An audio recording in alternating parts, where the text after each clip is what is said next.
Welcome to the Retro Cranbrook Archives.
That's our whole routine written out there. Oh, you're going to do it later or what? Yeah. Yeah, we just want to warm the engines up. Oh, we were hoping that. Oh. So we can hear you and make it quick. So. Oh. Okay, good one. Something wrong or something was. No, we just like to warm our engines up. We run them real hard when we're flying. We like to have them warmed up before we drop.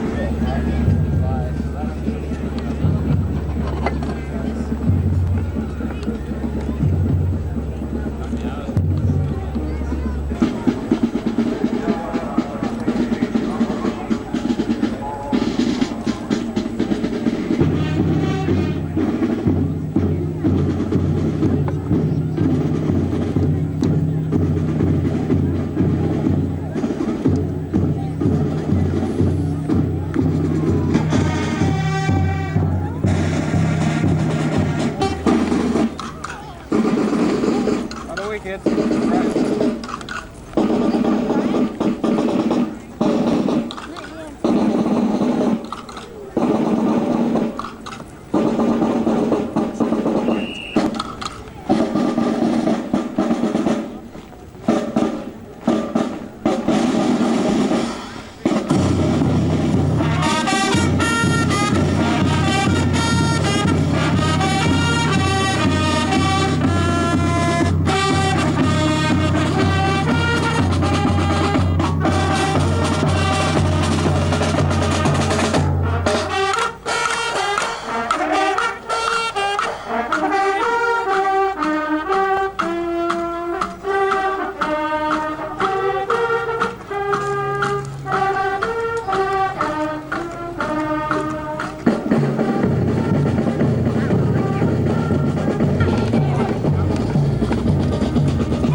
Up the airways from from Seattle straight up to Cranbrook. Oh yeah, good.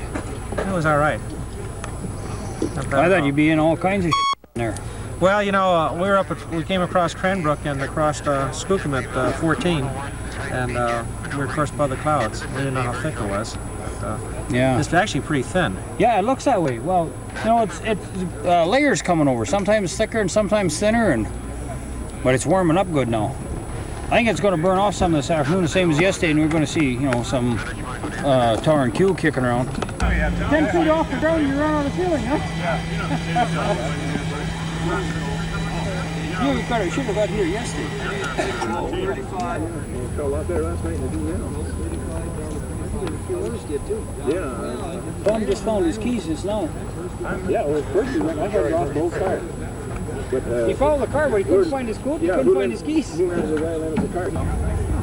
Cranbrook radio time is 1856 and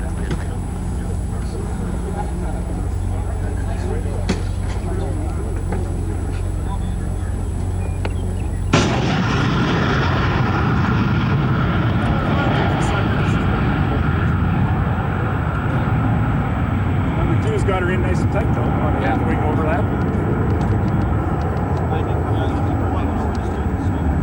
Obviously they're gonna do fast pass now. I think so, yeah.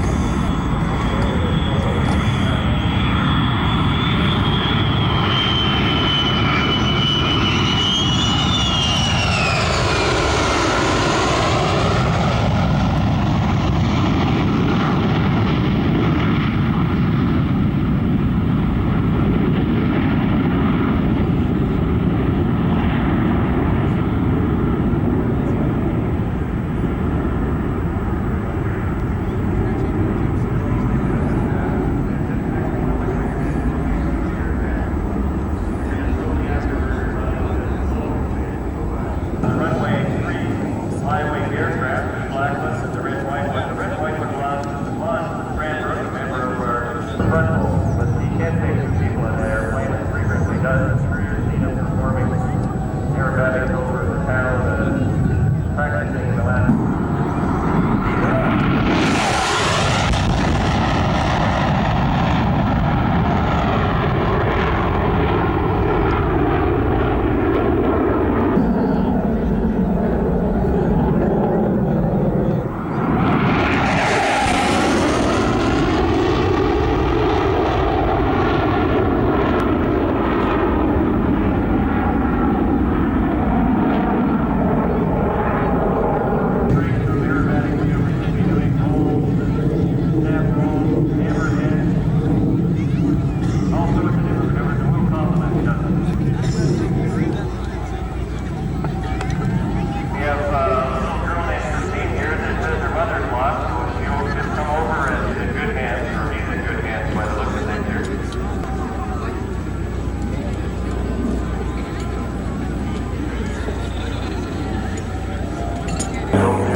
all he's going to do is spin here. Now this is a maneuver that every pilot has to do when he takes his lessons.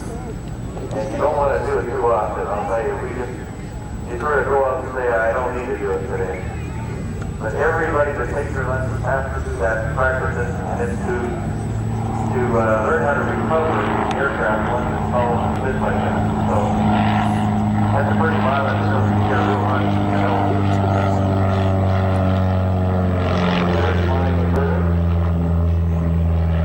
Look at the ground that way.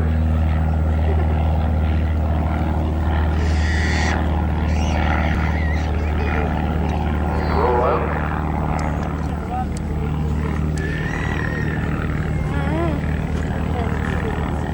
And that's it. That's the flying.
wants to know if anybody wants to go all the way with it.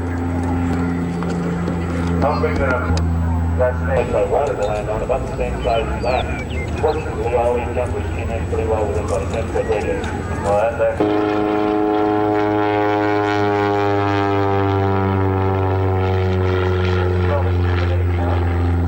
Not like the Canadian chocolate bar. Very important when you're an aerobatic pilot, go to the bathroom before you go up.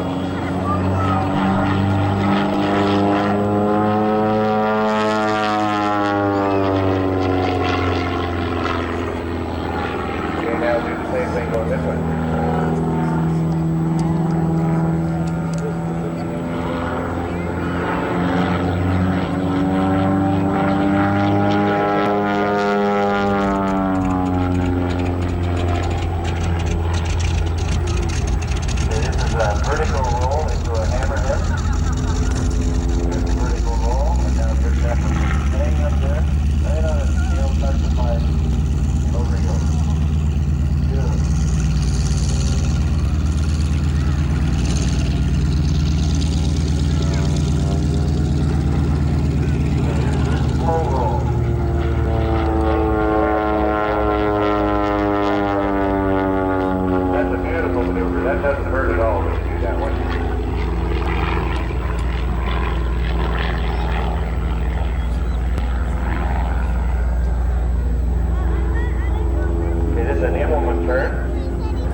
vertical and into the handle. Stall, flips her over, right back down in the dome smoke.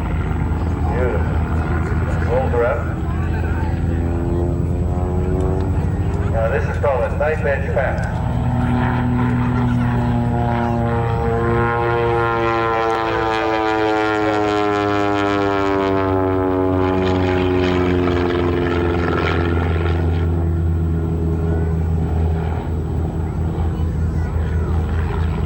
As I said before, Steve trained the Royal Canadian Air Force aerobatic team. So he's had lots of experience in this little thing, and he built it himself, so he knows exactly what he's got. Okay, it is a triple snap now. This is really quick. Here we go.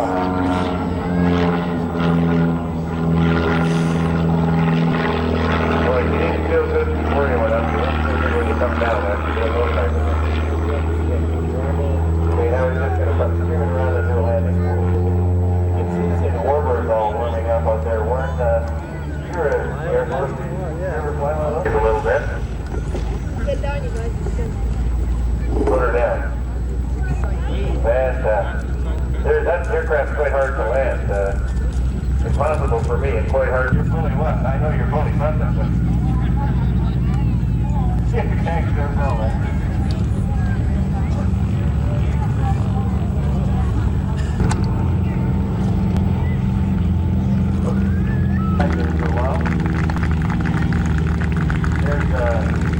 There's something that's fun to check in the wind.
Pickup's turning now, doing a real slow pass, like I said before, 75 knots.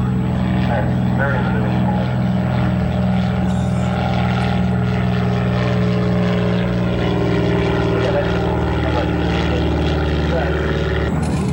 That is just like Torah coming over here right now. They got any ammunition on those things? No, these ones, they never had any guns in them. The Mark II did. But there's a very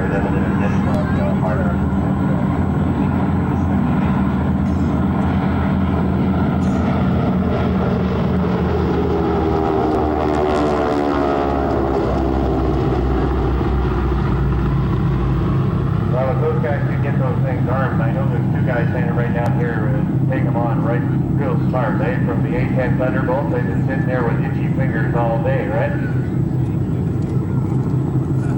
We could have a challenge between the Canadians and the Americans here, but I don't know who's going to win that one. Canadians. But they fly so slow, these guys would never be able to see them. That's right, the harvest go around 3 times until they make one. Well, I know that those things are loaded. I saw the bullets in them yesterday, and I don't think I'd want to be up there having them shoot at me. Well, just as long as we stay behind them, you know. Very fancy maneuvers. That looks like about the way we all fly around here when we go on formation. That's pretty good for us, actually. This type of formation flying is very, very hard on the pilot. You guys, the controls are crossed so much that one of the things is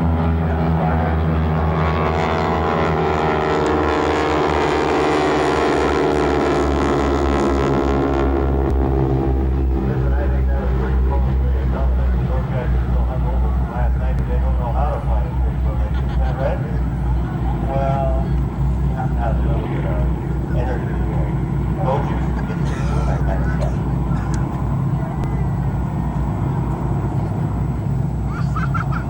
It's normal when you do that kind of flying.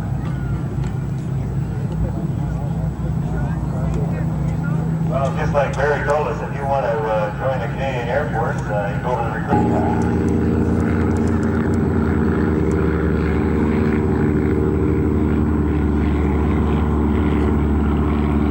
Then we ought to get Charlie on the radio telling us never going to catch up to those guys in the 747.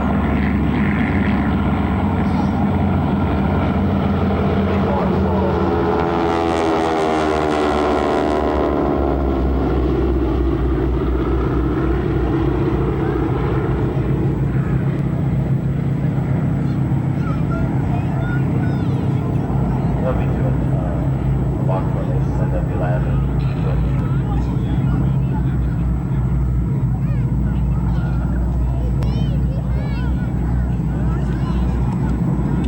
When most of these fellows are from all over the country, I know that some of them from Alberta, I believe, and I know Grand Lakes from down Tacoma way. Where did they get a check roll? They're doing good. That's Charlie. A high speed.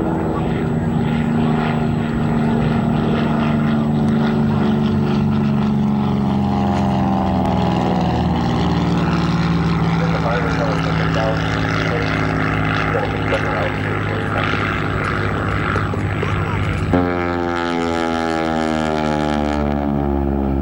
And he'll pull out.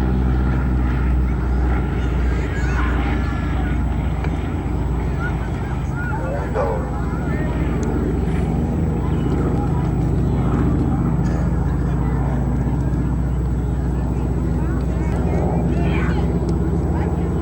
Harvard.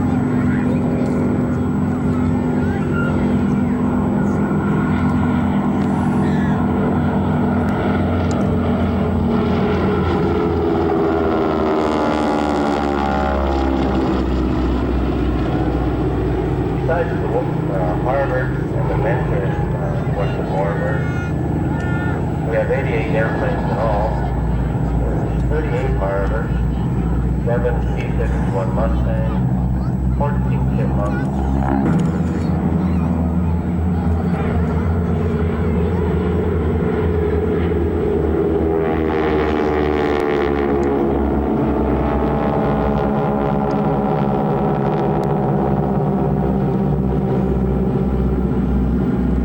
We also have 4 Tiger Moths.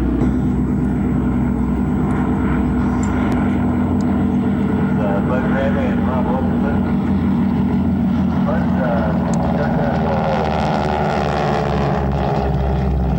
although it's a Harvard, they call that an SNJ down in the States, don't they? But that's right, it was a carrier-based airplane. And the back seat of it, it's got a swivels, so a gunner can swing around and there's a gunner. The back of it. I know, I wrote it back. Before, I can guarantee that I tied it up with one there's a telegrapher on the 10-6 and he going up there backwards. That was the first time I've been in an airplane. Here they come in the Western Warbirds, going to do a landing for us.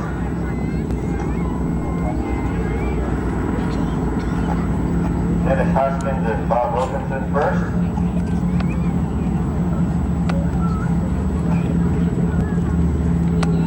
You look way up over your head right now, and you'll see the Otter just going into the clouds. That's just about the altitude, I guess, that they're going to jump out at, Barry, isn't it? Yeah, it's pretty cool. Certainly 10,000 still, but looks like we're going to go for about 8,000. Well, that's thank you.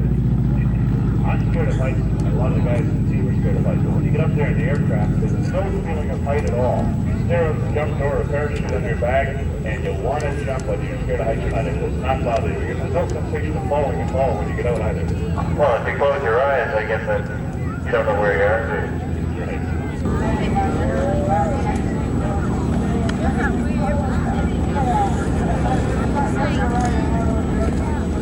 Yeah, we're going to take you up with the Skyhawk, so I'm afraid you're not going to be able to use the chute.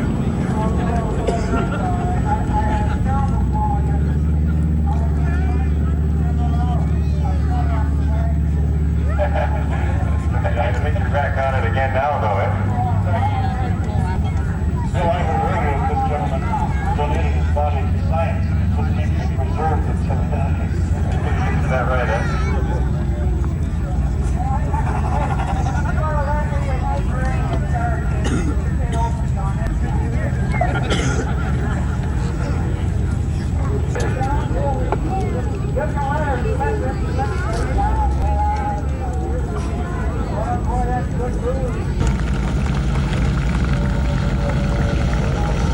And then Father Bob Wilkinson behind him. And the checker boy there is Dennis Hoskins. And Jimmy Schwartz.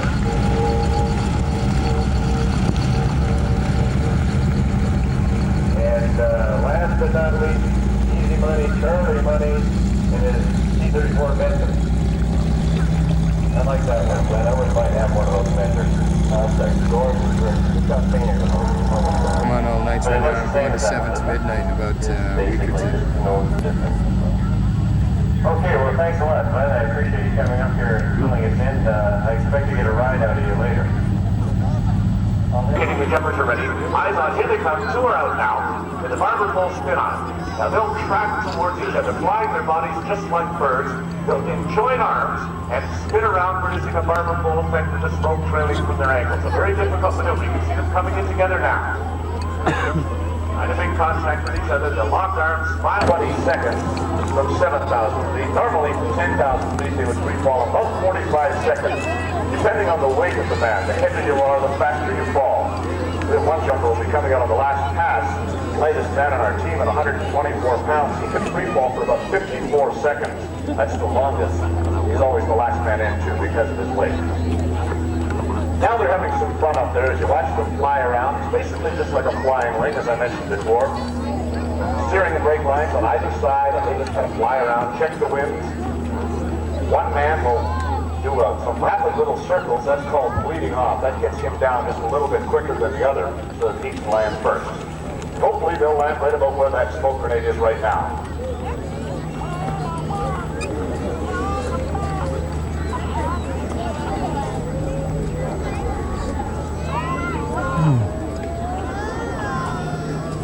Fellas, can we get that aircraft moved quickly, please? That's going to have to move right out of there, and very quickly. All right, jumpers have got their eye on the target now. Another smoke grenade going up to facilitate matters. They'll try and land on that green patch right out by the drop zone controller, Private Rob Warner. All right, here comes our first man now. This will be Master Corporal Andre Simon from St. Albert, Alberta. Master Corporal Simon is a medical assistant in the Canadian Airborne Regiment. Both trailing his ankle, spots on, brakes are on, and in he comes. And Private Trottier from Montreal, Danny Trottier. And a landing on the target. Sort of a hard one.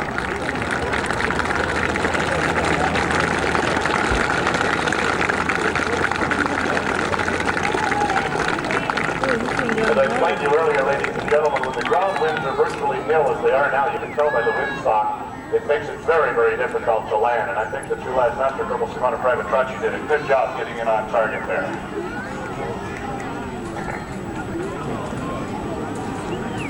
Now we'll watch for the Twin Otter aircraft now as he's coming in on his second pass, directly behind us actually, now coming in from the west.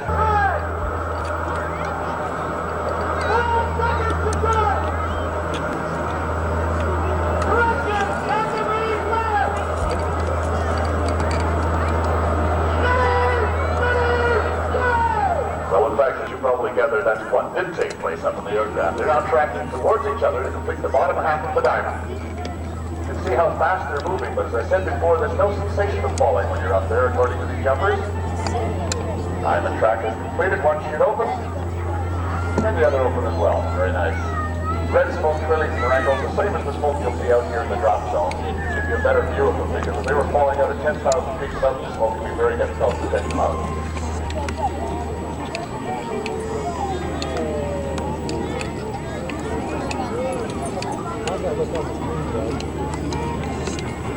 Flying these stratified parachutes is very, very similar, I suppose, to hang gliding. Same principles employed. We're going to see one of those later on, or at least we have a motorized hang glider set up over here to our right. By the way, parachuting is only one of the many careers available today in the Canadian Armed Forces. If you'd like to find out just a little bit more about it, please visit our recruiting vehicle over here to the left. And of course, at the end of our show, you'll be invited to talk to the jumpers themselves and ask any questions that you may have about parachuting, about free falling, and of course about careers in the Canadian Armed Forces.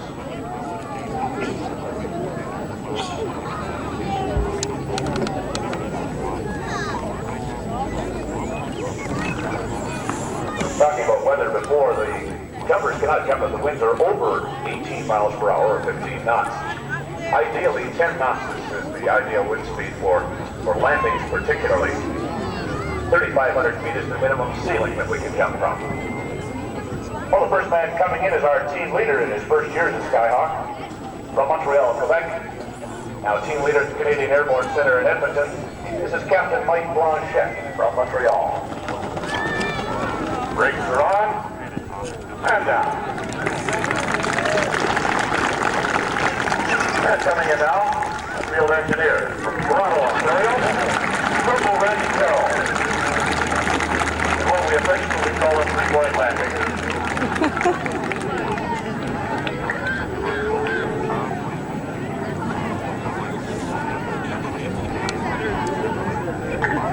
Well, our jump aircraft now is in the west once again and in the clouds.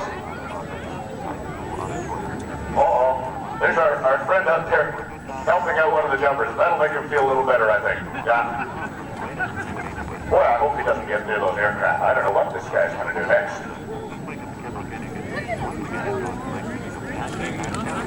He said he'd like to be parachuting. He's got his ball suit on. Looks a bit like Mr. Fister's brother, doesn't he?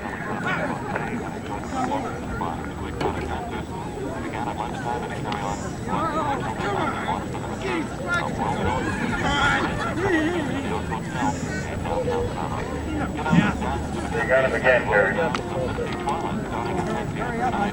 Just hold up there and lock him up in one of the rooms up behind here. You know the little ones that are on the stand behind me there? You know, the millions of spectators who have witnessed Skyhawk shows in previous years, many have often said it must be a marvelous feeling to fly through the air with nothing but 4 jumpers coming up this time. Diamond formation, an exciting crossover and bomb burst cutaway. Let's watch for them coming up. 1, 2, 3, 4 all orbital away. Now they'll track their bodies, trying to join together, form that diamond formation without actually touching each other. Very, very difficult maneuver, ladies and gentlemen. Again, as I mentioned before, falling at 120 miles per hour. There's the diamond. Nicely formed as they continue to free fall for about 20 seconds. Now watch for the bomb burst. 1 away, 2, 3, 4. Away they go for the cutaway. Smart man staying up. 1, 2, 3, 4 oar open. And it'll be nice from here on. Let's listen to one of the jumpers up in the sky right now, Sergeant Jim Ogden from Cranbrook, Newfoundland, and his feelings on free fall parachuting. It would be hard to explain the feeling one gets with free fall, especially to someone who hasn't experienced it. There is no real word used to describe the feeling of exhilaration and freedom that one feels while in free fall. It's another feeling of weightlessness. One does not experience the falling sensation when free falling. Because we're moving so fast, you build up terrific airspeed, and all you feel is the wind in your face. Similar to the feeling you would get when your head inside an eagle moving 60 miles per hour. The real sense of enjoyment comes from performing all the various aerial maneuvers in free fall. It's like being an acrobat in the air. Once a rush, and once the experience while free falling, is the moment to look up with other jumpers in the air. This is called the relative whirl. Each jumper must adjust his body position relative to other free fallers. Lean them in to warm up and themselves. The aim to form relativity warm up these stairs is a very electrifying feeling. It is considered a all part of the natural life.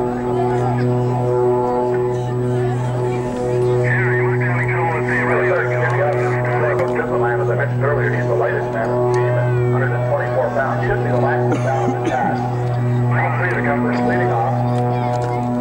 Blue down the suit.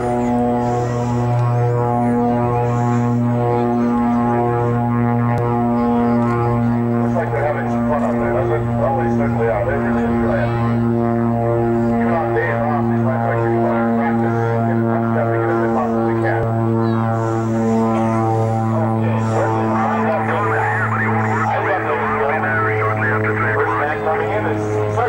Niagara Falls, Ontario. He's with the 3rd Royal Canadian Regiment in Solingen, West Germany. Close to that aircraft. All right, nicely down.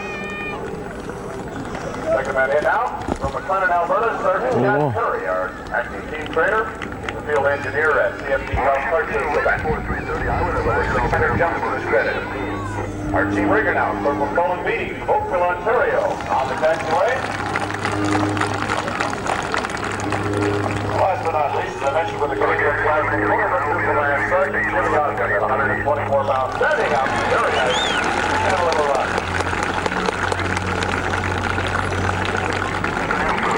Ladies and gentlemen, boys and girls, at the conclusion of our demonstration, we invite you to come over and talk to the Skyhawks. As they repack their chutes, they'll be more than happy to answer any questions that you may have. Here comes the Twin Otter now, 440 Squadron in Edmonton. Aircraft coming.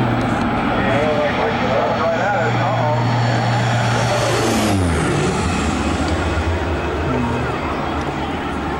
That's quite the aircraft. When I put it ready to run, and then I wanted to get in first.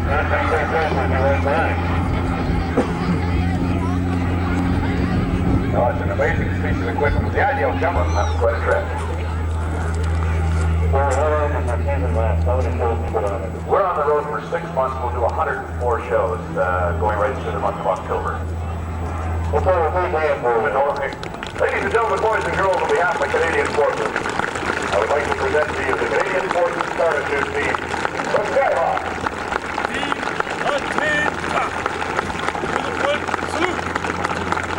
And this concludes our demonstration today. We really hope you've enjoyed our performance as much as we've enjoyed performing for you. Thank you and have a good day.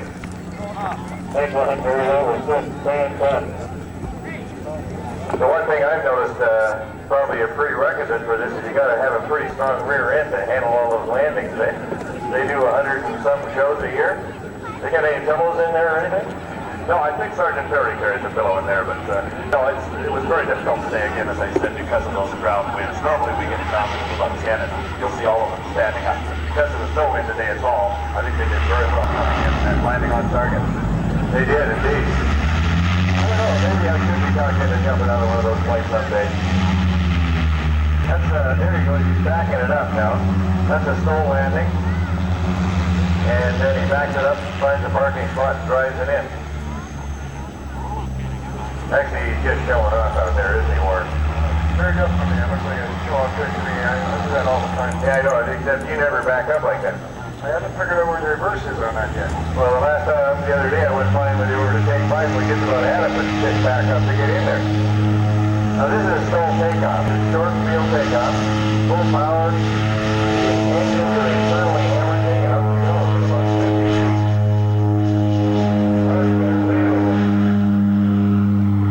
Going to do an elevator climb now as he takes off on that short takeoff and landing. No, I guess not. He's going to go normal climb. Okay. Very difficult, though. There's an awful lot of G-force up there in that aircraft when he's doing that climb and the takeoff. They can only do it, of course, when they're empty. But it's an exciting maneuver. And maybe we'll see him do another STOL landing, and that's even shorter than the takeoff space. Quite exciting. Well, you were mentioning earlier that this aircraft is painted yellow because it's search and rescue. We have a search and rescue group here, pet group, and some of us have had the as the Canadians, right? Canadians will try as it happens. Right.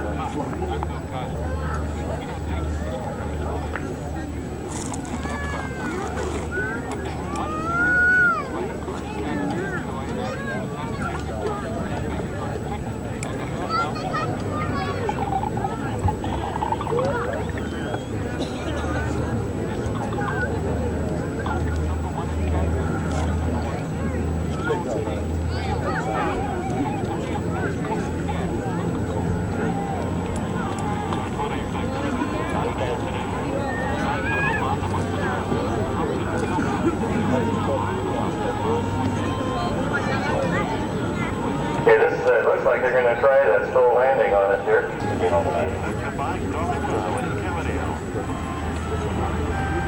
That was a STOL landing. There it is. He's ready to test. Now let's take him on the call. Fantastic. Yeah, let's try one of those, all right? Have a good idea. We can take that up to Take 5 and go over and visit Albert and Betty Comfort for the day and just move her in there right in their backyard. Okay, we'll buy one. Can you get us a deal on one of those, Barry?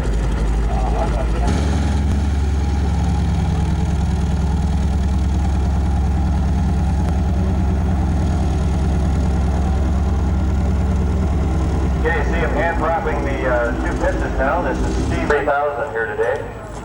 So that's a good turnout for us. That lets us put on a show every year if we can do that. So we're glad to have you out. I hope you're having a good time. Is everybody enjoying the show so far? All right, there's two people that haven't. Well, that's not bad.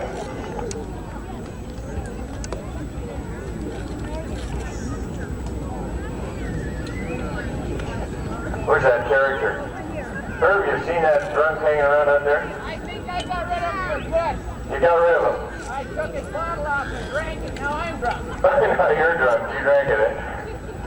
Good old Herb, he's always there sitting out here in front of the pumps. That's called a Baby Ace.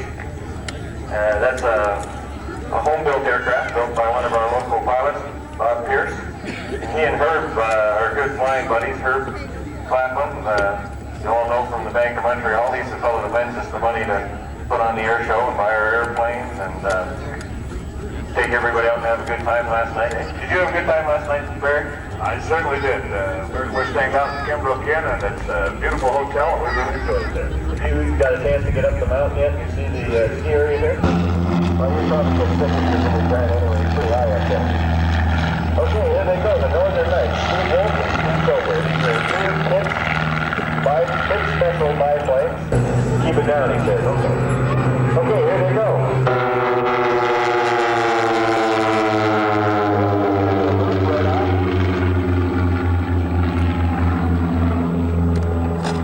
Look nice when just one did it, but it looks beautiful when two do it, eh? Is that beautiful work?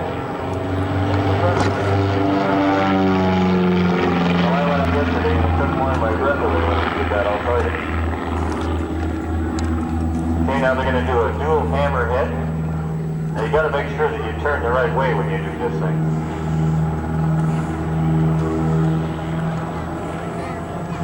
Now they call this next maneuver a barber pole. I wonder why they call it a barber pole. Just watch this.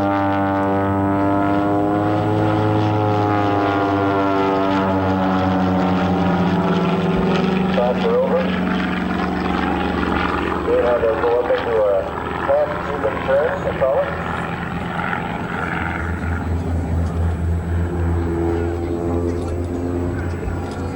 Roll her out. Pull back together again. Now we're going to do a vertical spin. Split.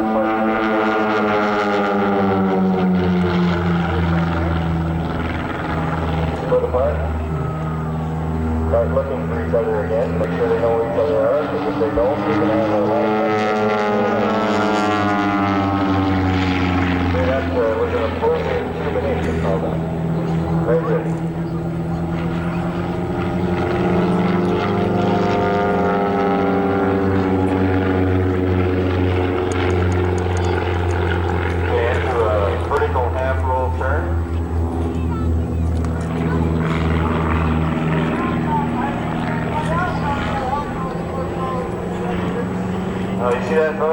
right beside?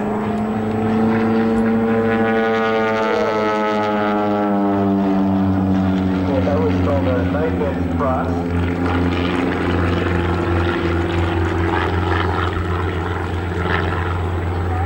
Oh boy, he's coming up here to join us now, Warren. I'm going to go in a minute. I'm going to go. I'm going. Where are you going? Oh, boy, you better shut your eyes. I'm getting this. I you know, I had, it was terrible. And he said, didn't you see your arrows? And I said, I didn't see anything. Oh boy. Yeah, those are, last I told you, the frozen snap. I'm going to go. I'm glad. Are you glad that I'm going to go? I certainly am. I'm going to go then. Okay, stay. I'm going. Goodbye. Will you wait for the elevator? I'll hurry for the elevator. Looks like one big step goes down the other way.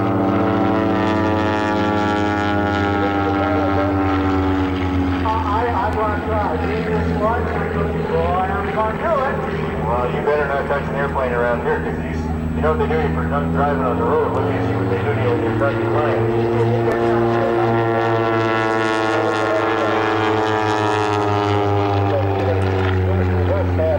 I don't feel so good. I'm going to throw up. You can't talk like that on the microphone. Get out of here. I'm going to talk to the microphone, right?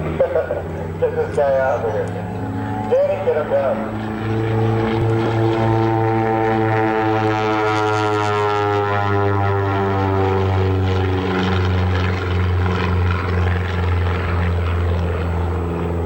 Okay, now they're going to do a lumpshire back. Now this is an unbelievable maneuver. Just watch what happens. Look at either one of them. Stalls out, spins her over, just incredible. Upside down, tail heavy. Well, I'll tell you, that sure puts your pants straight, doesn't it? Yes, and I'd like to also make sure they're comfortable.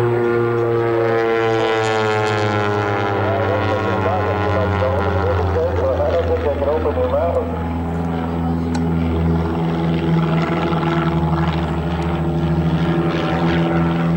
Those are tough rolls.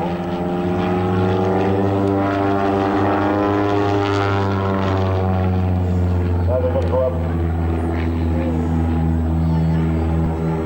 I'm lost now. I don't know what they're going to do with them.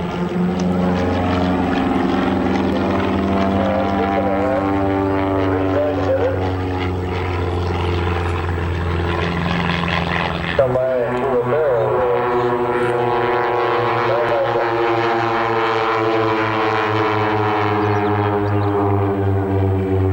Well, if you think these guys fly well together, come to the party tonight, just see how well they dance together too. It's just amazing. You gotta stick together when you fly together like that, right? Or you don't want to fool around. You gotta know what the other guy's thinking all the time, right? All the time.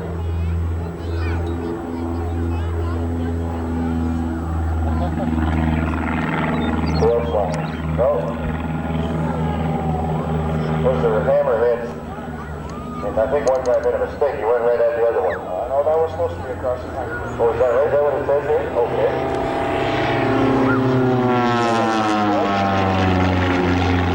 Look at the little donuts up there. I've seen that.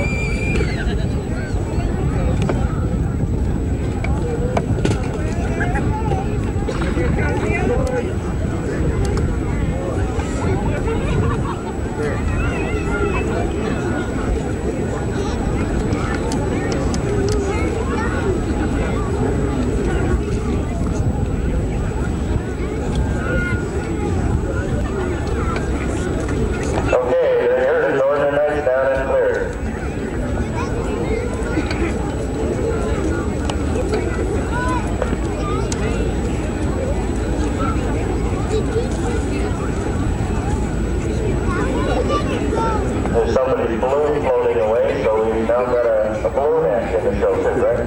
It's very entertaining. Let's try on it.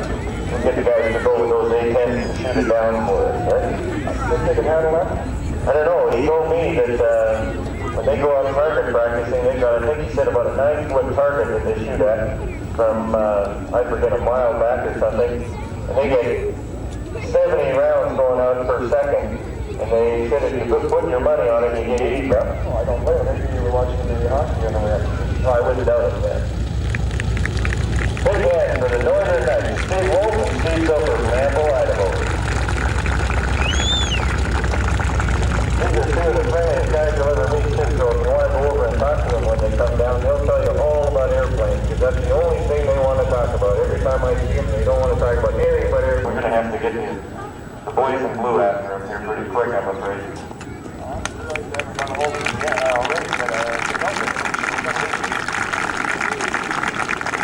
Thanks, guys. That was just absolutely super. I wonder if you can pull that guy out of there, Granley. I don't think he's too safe out by your airplane there. He's shining up your wing for you. Okay, you're down in front here now. We've got Darian Osterhold. He taught me how to fly, but that doesn't say very much, does it? I'm not going to say very much. You got the hand process. It doesn't have a starter in it.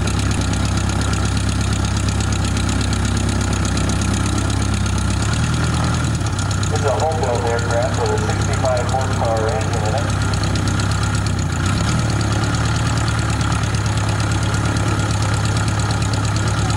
It's amazing that it stays in the air half the time just because it's a small engine. I think we better watch out that buddy or it's up on him over there.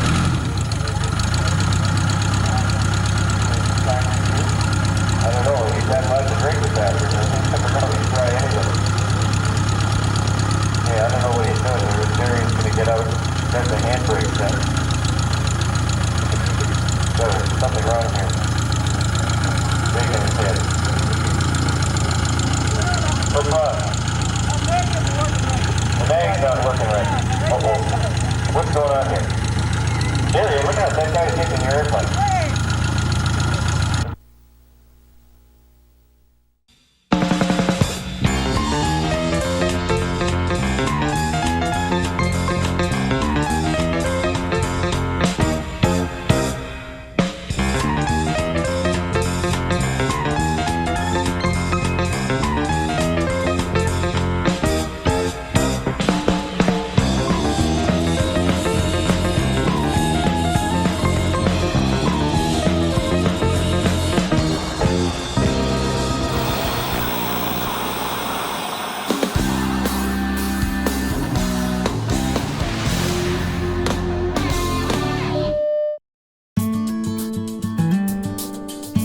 Before you leave, please subscribe to our channel.